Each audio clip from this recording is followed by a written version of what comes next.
معزز ناظرین اکرام، کیا آپ جانتے ہیں مریض کی بیمار پرسی کرنا یہ بڑا عظیم عمل ہے۔ شریعت اسلامیہ کے اندر اس کی بہت زیادہ اہمیت و فضیلت ہے۔ نمبر ایک، یہ مسلمان کا مسلمان پر حق ہے۔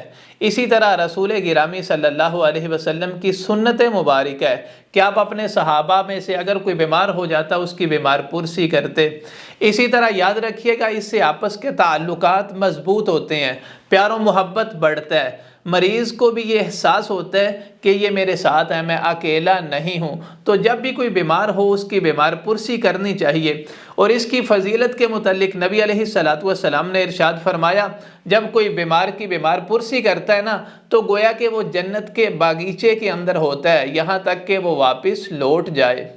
اسی طرح یاد رکھیے گا، یہ اتنا عظیم عمل ہے، نبی علیہ السلام نے ایک مسلمان کی بیمار پرسی کرنے والے کی فضیلت بیان کرتے ہوئے فرمایا، آپ نے فرمایا جو مسلمان صبح کے وقت کسی مسلمان کی بیمار پرسی کرتا ہے تو شام تک 70,000 فرشتے اس کے لیے استغفار کرتے ہیں۔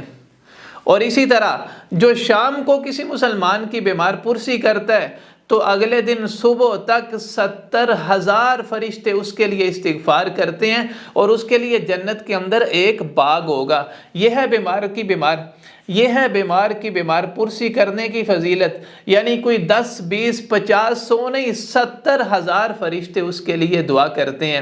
تو عزیزو، جب بھی ہمارا کوئی عزیز رشتہ دار، کوئی دوست وغیرہ بیمار ہو جائے تو اس کی بیمار پرسی کیجئے۔ یقیناً یہ بڑا عظیم عمل ہے۔ اللہ تعالیٰ سے دعا ہے اللہ تعالیٰ ہمیں ایک دوسرے کا خیال رکھنے، ایک دوسرے کے حقوق کی ادائیگی کرنے کی توفیق عطا فرمائے۔ وآخر دعوانا ان الحمد للہ رب العالمین۔